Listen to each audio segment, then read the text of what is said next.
네, 여러분 그러면 다음으로 여러 개의 물체가 있을 때 same range에서 여러 개의 물체가 있을 때 velocity를 매저를 해보자. 그래서 뭐 차를 타고 가면 이런 경우가 많이 있겠죠. 두 물체가 이제 똑같은 거리에 있는데 속도가 V1, V2가 된다. 그러면 다음과 같이 저희가 딕테이션을 하게 되면 다음과 같은 값으로 표현이 되겠죠. 이제 속도의 값이 4파이 tc분의 람다 오메가의 값으로 표현이 되는데 이 오메가의 차이, 이 오메가 차이로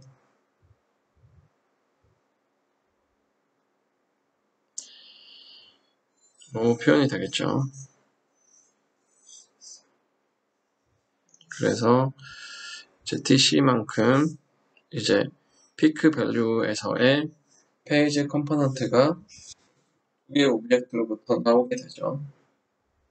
그래서 여기에서는 이제 전에 했던 방법으로 특정하는데 좀 어려움이 있다. 그러면 이걸 어떻게 해결할 수가 있을까? 다음에 봐보죠. 그래서 이러한 방법에 대한 해결책을 받기 위해서 다음과 같이 우리가 n개의 이퀄 스페이스의 첩을 만들어 보자. 그럼 tc만큼 떨어져 있는데 이때 이제 이거를 보통 저희가 n개의 첩을 쏘게 되는데 얘를 하나의 프레임이라고 합니다. 프레임으로 쏘아보자. 그러면 각각 다음과 같이 페이지의 값이 이와 같이 변하게 되겠죠. 변하게 된다. 그래서 이제 페이저에 상응하는 레인지 FFT에 상응하는 페이저의 시퀀스를 FFT로 표현을 한다. 그래서 레인지 FFT는 두 개의 물체의 값에 대한 값으로 표현을 해주겠죠. 그래서 저희가 다음과 같이 페이지의 값을 이와 같이 표현을 해주게 되는데 이러한 이제 페이지의 이제 레인지 FFT에 상응하는 페이지의 시퀀스의 FFT를 저희가 두플러 FFT라고 한다. 그래서 오메가 1과 오메가 2는 각각 페이지 디퍼런스, 컨시큐티브한 페이지 디퍼런스에 상응을 하게 되겠죠. 그래서 여기서 보면 처음에는 이 값의 페이지의 값이 일정한 간격으로 뭐 증가하고 감소하는 형태를 표현을 해줄 수가 있겠다. 그래서 상대 속도의 값을 이제 표현을 할 수가 있겠죠.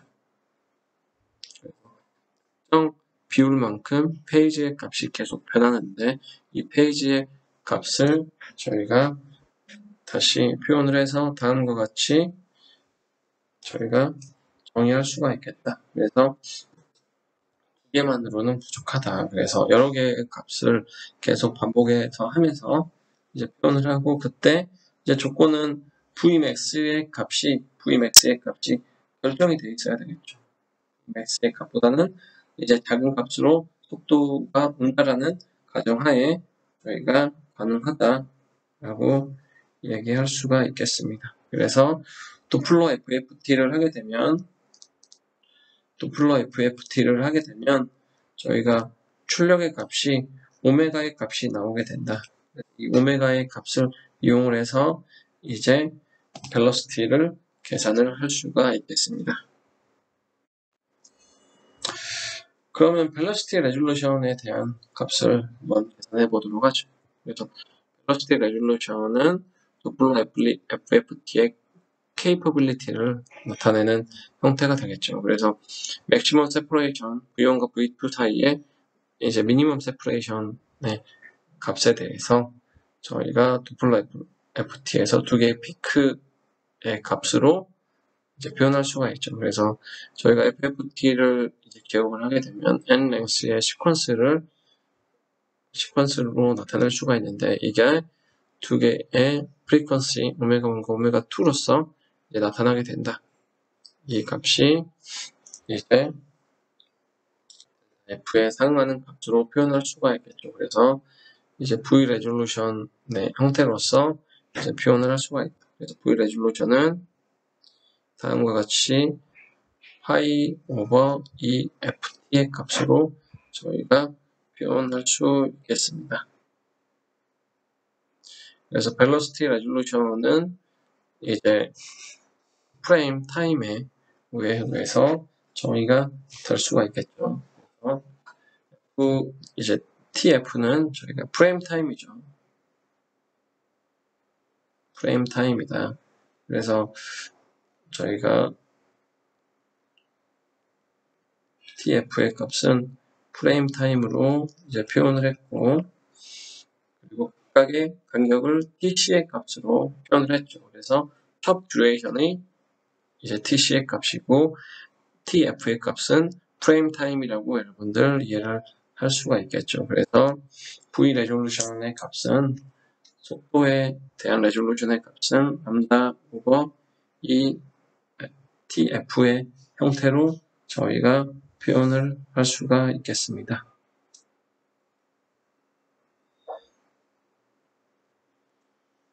그래서 여러분이 델타 오메가의 값이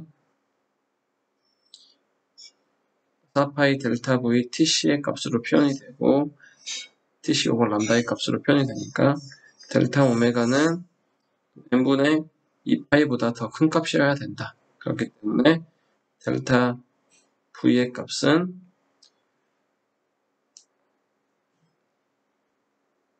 ENTC의 람다의 값으로 표현이 되기 때문에 저희가 V 레졸루션의 값은 ETF 람다로 표현이 되죠. 그래서 여러분들이 이 T 프레임의 값은 이 간격에 엠베드를 하면 얘가 n개가 있으니까 간격에 엠베드를 하게 되면 저희가 이 TF의 값이 계산이 되죠. 여러분들 좀 많은 용어가 나와서 헷갈리겠지만 여러분들이 이 내용을 이해하면 이제 차량에 사용하는 동작 원리를 이해할 수가 있습니다. 그래서 다음과 같이 그러면 n의 개수가 많아지게 되면 이제 똑같은 프레임 내에서 이제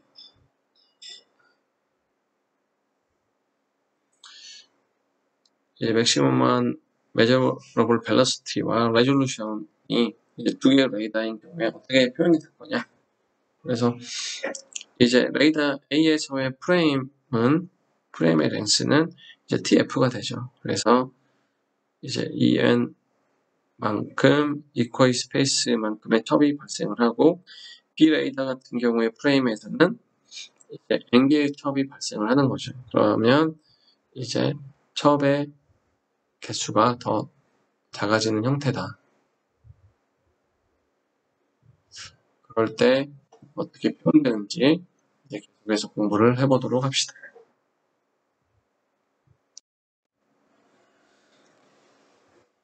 그러면 다음으로 저희가 이제 두 개의 오브젝트가 이퀄 스페이스에 있을 경우, 이퀄 디스턴스에 존재하는 경우, 같은 거리에 있는 경우, 이제 그리고 얘가 다른 속도를 갖는 경우에는 다음과 같이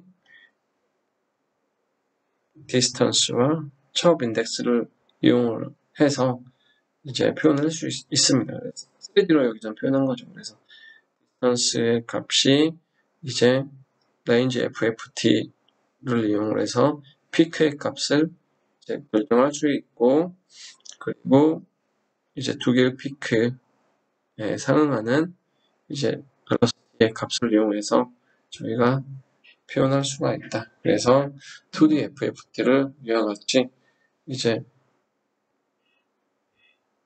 정의를 할 수가 있겠죠. 정의를 할 수가 있습니다. 그래서 다음과 같이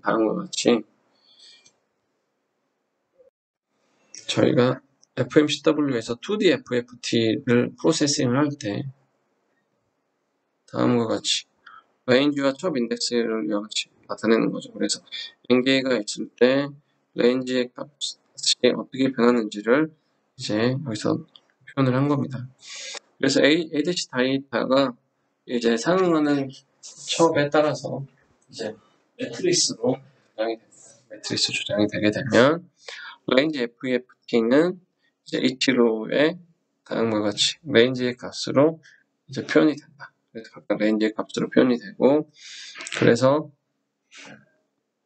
이제 도플러 FFT를 하게 되면 이 레인지에 맞춰서 벨로시티의 값이 어떻게 표현되는지 저희가 이제 표현할 수가 있겠죠. 그래서 이와 같은 형태로 저희가 표현을 할 수가 있고,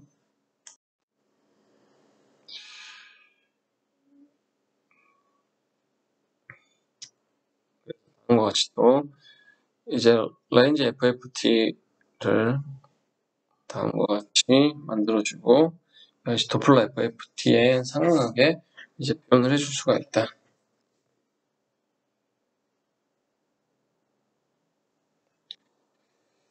이와 같은 방법으로 저희가 FFT를 이제 구현을 합니다.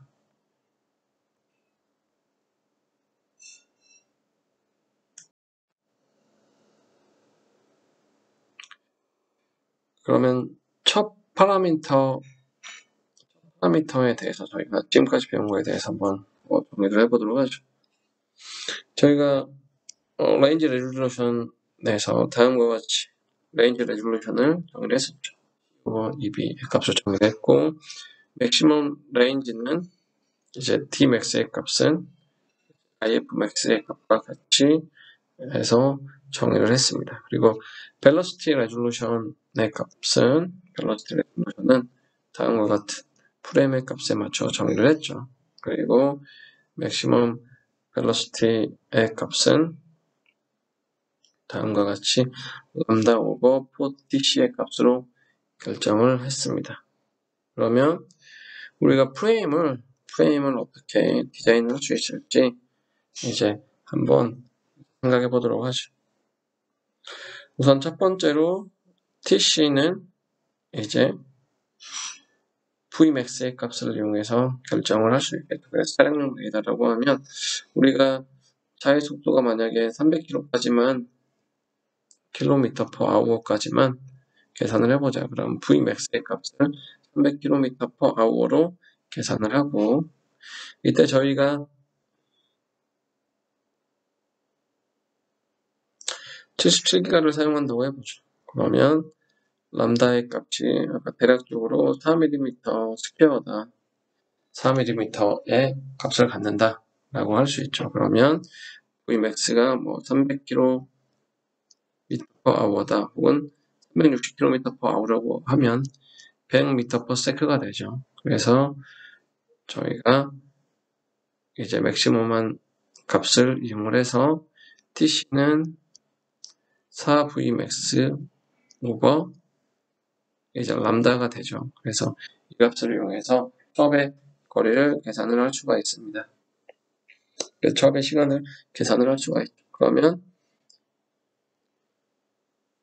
이제 레졸루션을 이용을 해서 밴드위스를 결정할 수가 있죠. 그래서 레졸루션을 저희가 디스턴스 레졸루션을 예를 들어 10cm라고 해보자. 그러면 밴드위스가 그에 따라서 결정이 된다.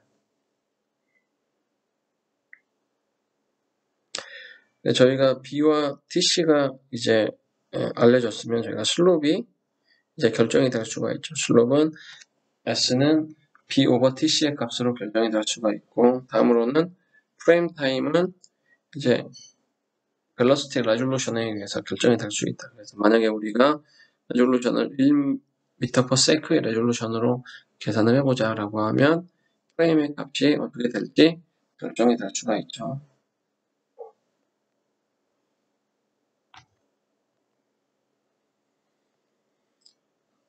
저희가 이와 같은 값들을 이용을 해서 결정을 할 수가 있다.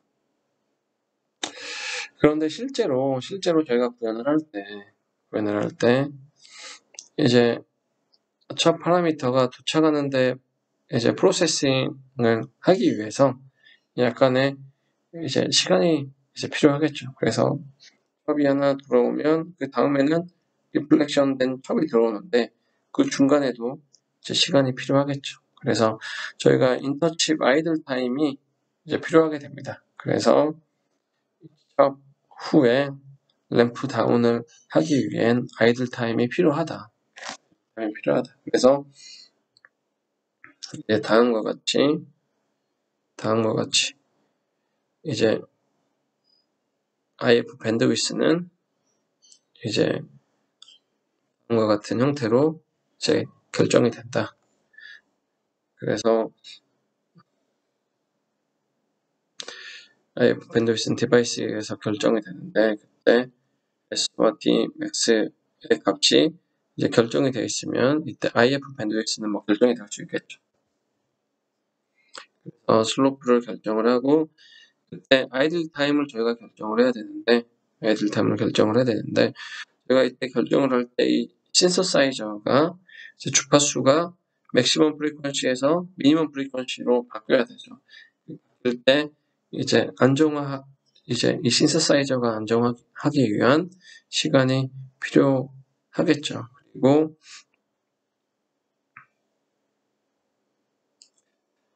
또 그때 또 뭔가 신호 처리를 하기 위한 이제 아이들 타임이 필요할 겁니다. 그리고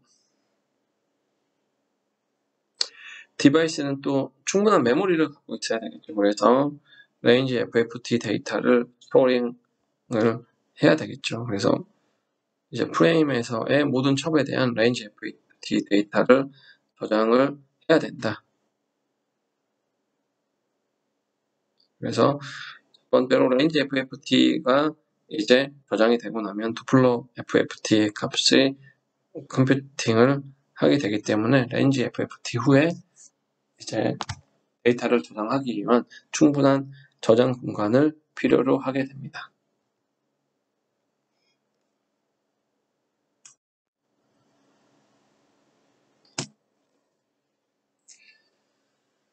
그러면 다음으로 저희가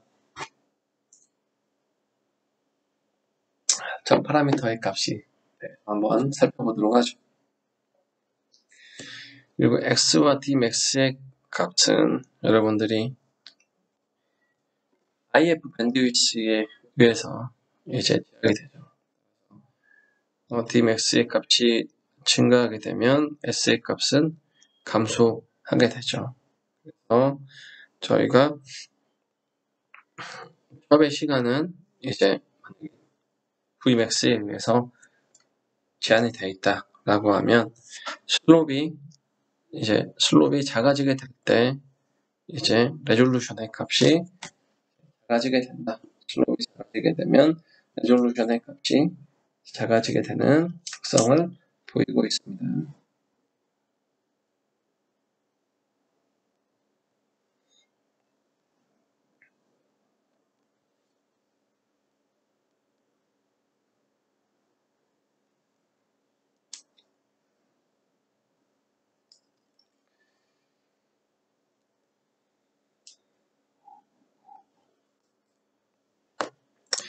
TC의 값이 주어졌을 때 이제 슬롭이 더 크면 이제 밴드위스는 더 되죠. 그래서 레졸루션은 낮아지죠.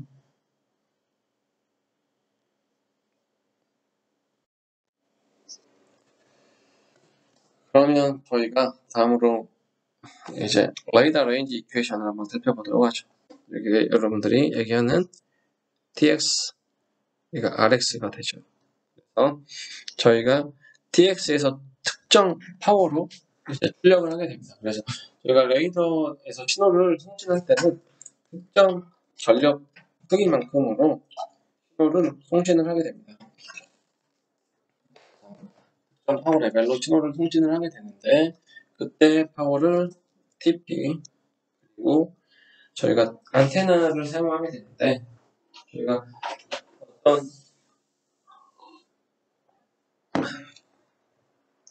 신호가 방사될 때는 이제 원 면적으로 신호가 방사가 되는데 특정 안테나를 설계할 때 특정 범위로만 신호가 방사되게 만들어줄 수가 있습니다.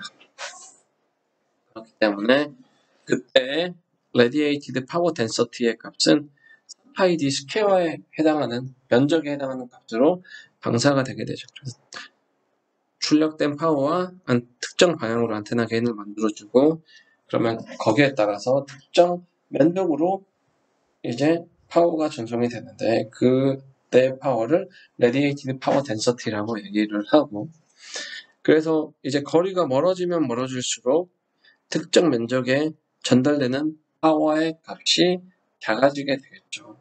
작아지게 된다. 그리고 리플렉션 되는 오브젝트의 파워의 값은 다음과 같이 이제 파워의 값으로 이와 같이 표현이 되죠. 이와 같이 표현이 되는데 이때 시그마의 값은 레이더 크로스 섹션이라고 하죠. 그래서 레이더 크로스 섹션인데 타겟의 레이더 크로스 섹션이다. 그래서 타겟 레이더 크로스 섹션에 따라서 이제 파워되는 값이 달라진다. 그래서 물체 저희가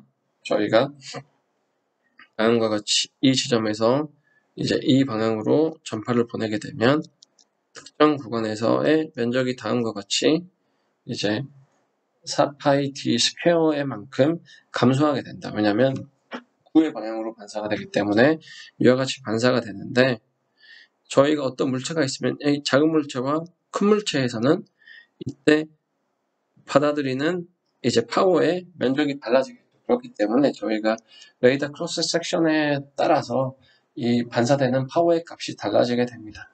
그러면 이때 달라지는 파워의 값을 다음과 같은 값으로 표현을 해준다. 그래서 이때 반사가 되게 되고 그때 RX 안테나에서의 파워 덴서티는 이제 4파이 D의 스퀘어를 곱해준 값이 되죠. 얘를 곱해줘서 표현을 해주게 되고 그때 RX 안테나에서 캡처된 이득의 값은 다음과 같이 안테나의 개인만큼 이제 이제 표현이 되죠. 그래서 안테나의 에어리어의 만큼 표현이 되고 이때 GRX의 람다 스퀘어 값으로 표현이 된다. 그래서 이와 같은 값으로 저희가 표현을 할 수가 있습니다. 그래서 ARX는 4파이분의 GRX 람다 스퀘어의 값으로 표현이 됩니다.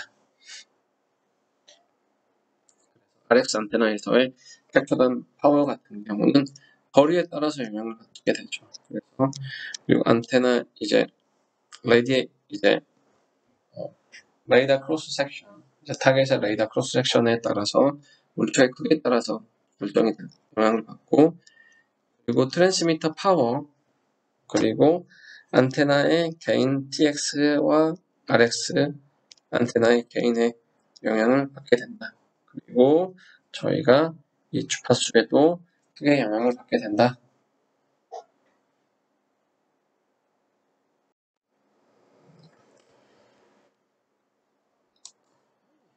그러면 저희가 이제 레이더 레인지 이퀘이션에서 SNR의 값이라고 하면 시그널 투 노이즈 레이쇼가 됩니다. 그래서 저희가 시그널 투 노이즈 레이쇼를 이용하게 되면 다음과 같이 전에 구했던 RX의 값이 4파이의 3승에 D의 4승 분의 TP GTX GRX 시그마의 람다 스퀘어 값으로 표현이 되죠.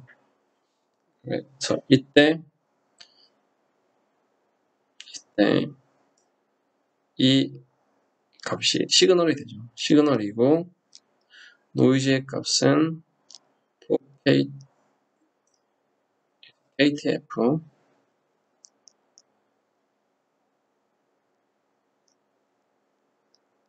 이와 같은 값으로 이제 표현이 됩니다. 저희가 여기에서 K는 볼트만 컨스탄트, T는 안테나 템퍼레이처라고 얘기를 합니다. 그래서 여기서 미니멈 SNR이 필요하죠. 디텍션을 하기 위한 미니멈 SNR은 저희가 XNR의 선택은 이제 디텍션의 이제 프로베빌리티와 그리고 펄스 알람의 probability의 트레이드오프 관계를 고려를 한다. 그래서 typical number는 저희가 15에서 20dB 레인지가 15dB에서 20dB 레인지가 typical한 SNR의 레인지다. 그래서 SNR이라고 하는 거는 이제 시그널 투 노이즈 레이시오고 반사되는 이제 수신단에 들어오는 출력의 크기에 따라서 결정이 되겠다. 그래서 얘는 여러분들이 노이즈의 값은 뭐 생각하기 어려우니까 노이즈는 그냥 뭐 이런 값이 있다 정도만 여러분 생각하면 되겠고 들어오는 파워가 있다. 그래서 저희가 노이즈의 값은 뭐 거의 결정이 되어 있는 값이죠. 노이즈의 값이 결정이 되어 있는데 그때 TX의 파워가 어느 정도 차이가 필요하냐. 15에서 20dB만큼 노이즈보다 더 큰 값이 들어와야지 신호 복원이 가능하다라는 의미로 여러분이 이해하면 되겠습니다. 그래서 주어진 SNR을 이용을 해서 맥시멈 디스턴스 측정할 수 있는 맥시멈 디스턴스의 값을 저희가 계산을 하게 되면 다음과 같은 값으로 저희가 계산을 할 수가 있습니다.